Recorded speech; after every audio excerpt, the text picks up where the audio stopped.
শরৎ আর শীতের মাঝে হেমন্ত আসে, পাতা ঝরা শুরু হয়।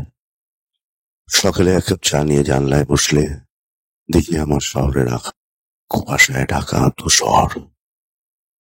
দুপুরের মিঠে রোদ গাছের ফাঁক দিয়ে গায়ে এসে পড়ে, কানে কানে ফিস ফিস করে বলে, বাতাস বইছে, বেরিয়ে পড়ার বাতাস। চলো বেরিয়ে পড়ি। চলুন বেরিয়ে পড়ি। কোথায় যাব, কিভাবে যাব, কি কি দেখব, সবই ভাগ করে নেব আমাদের এই যাত্রাপথে। 5:55 বন্দে ভারত ছেড়ে দেয়। শহরতলি পেরিয়ে যেতেই আস্তে আস্তে বদলে যায় দুপাশের দৃশ্য।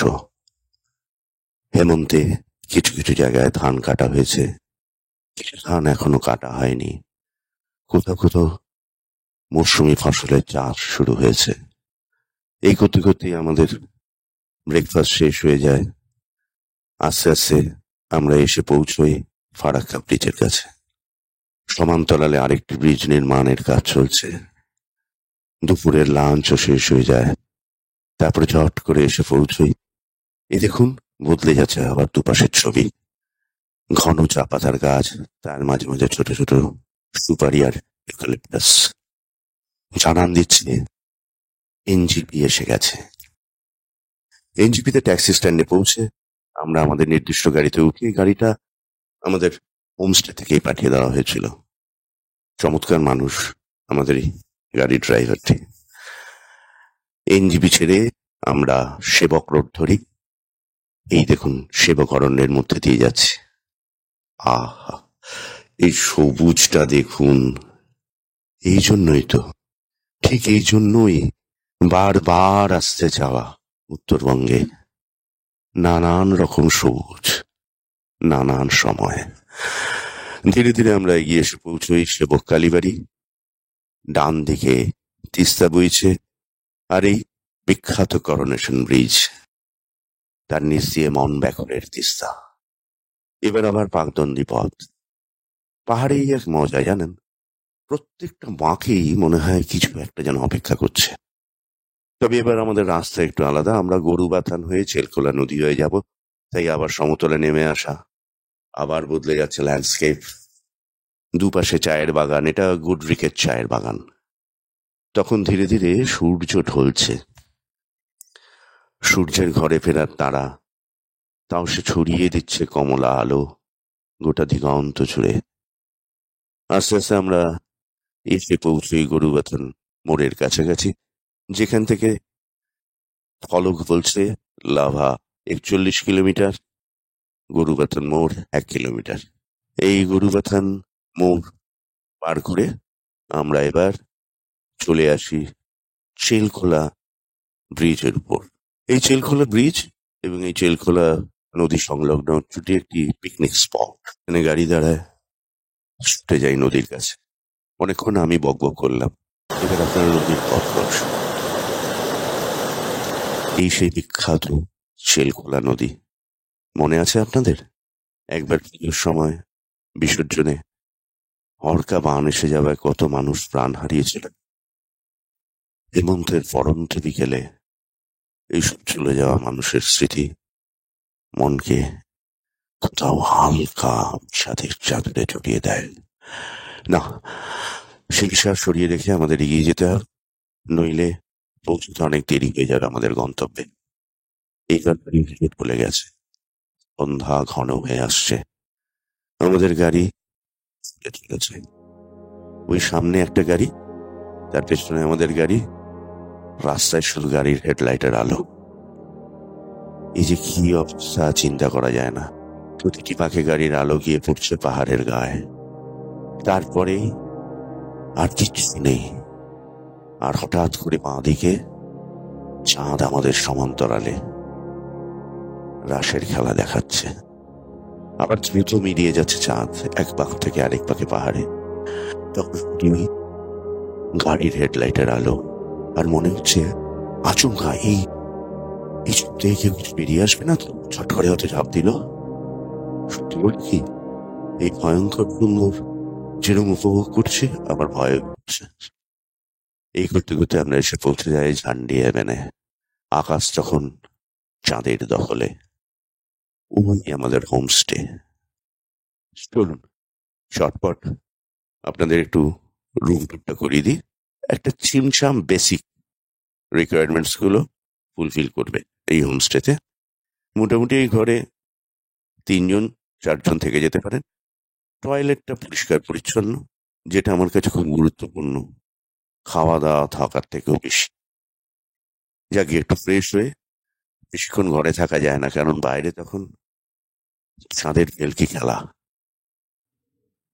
ভারী মায়াবী সন্ধ্যা, কি অসম্ভব ভালো লাগছে চারপাশটা, বলেই বোঝানো যাবে না।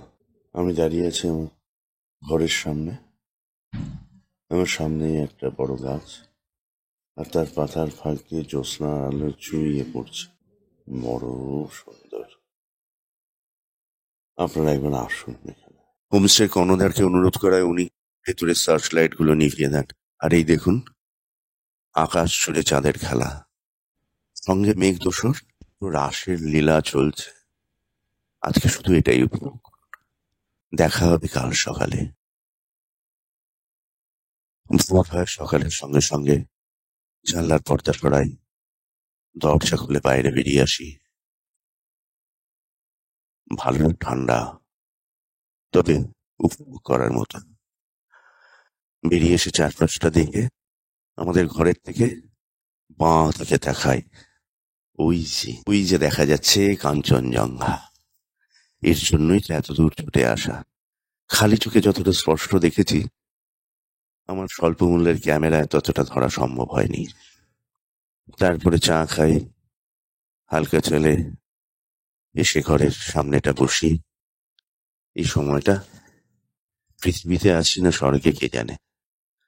তাকিয়ে দেখি আমার থেকেও বয়স্ক একজন মহিলা নিচের পথ দিয়ে হেঁটে এসে এখানে গাছপালা কেটে নিয়ে যাচ্ছে ঘরের গবাদি পশুর জন্য। কি দ্রুততার সাথে উঠে এলেন যে পাওয়া যায় না।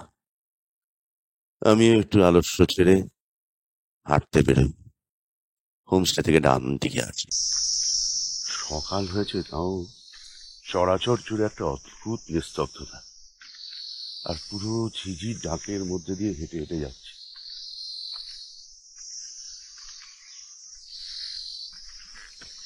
একটা অদ্ভুত ফিলিংস।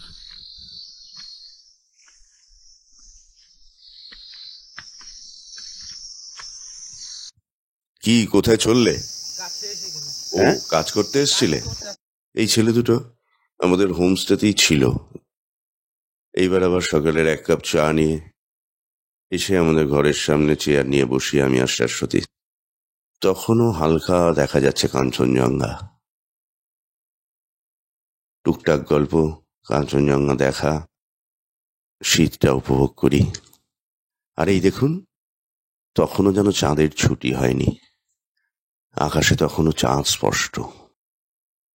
এই আকাশ দেখেই আমার মনে পড়ে গেল সম্বিতদার গান। সম্বিতদার গান বুক পকেটে নিয়ে বেরিয়ে পড়ি আমি। নীল নীল আকাশের কাছে আজ যাওয়া চাই, স্বপ্নে রঙে আজ মনে। এবার হোমস্টে থেকে বাঁ দিকে যাই। তখনও জানি না ওখানে কি চমক অপেক্ষা করছে আমার জন্য। কাছে আজ যাওয়া চাই, স্বপ্নে রঙে আজ মনে রং মাখা চাই। সাড়া দাও, সাড়া দাও, সাড়া দাও, সাড়া দাও, উদাসীন থেকো না। সাড়া দাও, সাড়া দাও, সাড়া দাও, সাড়া দাও, উদাসীন থেকো না। সাড়া দাও। সুর চায় তোমাকে, আমাকেও চাই তার, আমাদের মনে রং মিলে যাক দুনিয়ার। সাড়া দাও। সুর চায় তোমাকে, আমাকেও চাই তার, আমাদের মনে রং মিলে যাক দুনিয়ার। সাড়া দাও, সাড়া দাও সাড়া দাও সাড়া দাও উদাসীন থেকো না সাড়া দাও সাড়া দাও সাড়া দাও সাড়া দাও উদাসীন থেকো না সাড়া দাও ফড়িংয়ের ডানাতেও যে জীবন দেয় ডাক বেঁচে থাক সবাই হাতে হাত রাখা থাক সাড়া দাও ফড়িংয়ের ডানাতেও এ জীবন দেয় ডাক বেঁচে থাক সবাই হাতে হাত রাখা থাক সাড়া দাও সাড়া দাও সাড়া দাও সাড়া দাও উদাসীন থেকো না সাড়া দাও। হ্যাঁ আমার নাম চিন্ময়। আচ্ছা, মানে নদিয়ায় বাড়ি আপনার হ্যাঁ, অরিজিনাল? কল্যাণী নদিয়া, ওখানে অরিজিনেটেড। আপনার এই ফার্মটার নাম কি দেবেন ঠিক করেছেন জানি বললেন? Offbeat pulse. Offbeat pulse?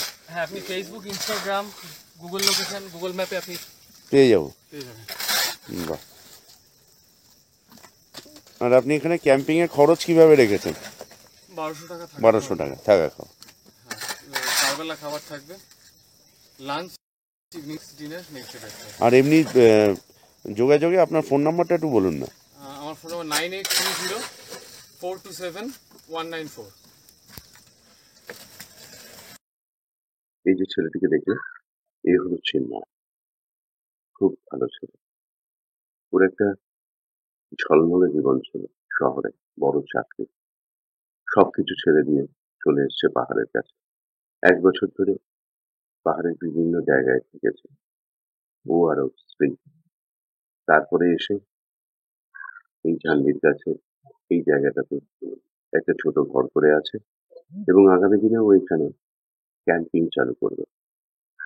ওর বাড়ির সামনে 3টে ক্যাম্প, আর ওই যে দুজনে মিলে কাজ করছে, ওইটা হচ্ছে ক্যাম্পের টয়লেট। এই ডিসেম্বর মাসে ওদের ক্যাম্প শুরু হয়ে যাবে। ভাবুন দেখি কজন আমরা পারি নিত্যদিন জীবন ছেড়ে এইভাবে বেরিয়ে পড়তে। যদি কেউ কেউ পারে, আর পারে বলি পৃথিবীটা এত সুন্দর। আচ্ছা বলি, এটা একটা বাড়াবাড়ি লেগে। এটা বাড়াবাড়ি, আর পটল বাটাটা বাড়াবাড়ি না? পটল বাটা তো সাংঘাতিক হবে, আমার মুখে লেগে থাকবে চিরকাল। এ মুগ্ধ হয়ে গেছি, আমার এই স্বাদ চিরকাল মনে থাকবে। পরের দিন সকালবেলা আমি ঘর থেকে বেরিয়ে দেখি শাশ্বতী বাগানে ঘোরাঘুরি করছে। আমিও এসে যোগ দিই ওর সঙ্গে। আজ আমাদের ঝান্ডি ছেড়ে বেরিয়ে যাওয়ার পালা। এই নীলটা মনে হয় কিছু বলার নেই। ঝান্ডি থেকে পরের গন্তব্যের দিকে যাত্রা। সেখানে পাইনের সংসার। মেঘেরা এসে ফিসফিস করে কথা বলে। আর এই যাত্রাপথটা দেখুন, কিরম ভাবে মেঘেরা এক পাশ থেকে এক পাশে অনায়াসে চলে যাচ্ছে।